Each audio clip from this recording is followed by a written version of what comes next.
Tiga pemain muda PSM Makassar berpeluang perkuat timnas Indonesia U20.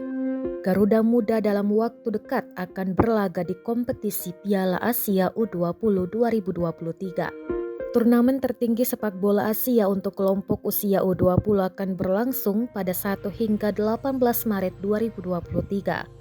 Pelatih timnas Indonesia, Sintayong, telah menjadwalkan untuk menggelar pemusatan latihan pada 1 Februari 2023. Tiga pemain muda PSM Makassar bisa jadi pilihan juru taktik asal Korea Selatan tersebut, yakni Muhammad Saki Ashraf Huwaidi, Ricky Pratama, dan Ananda Raihan.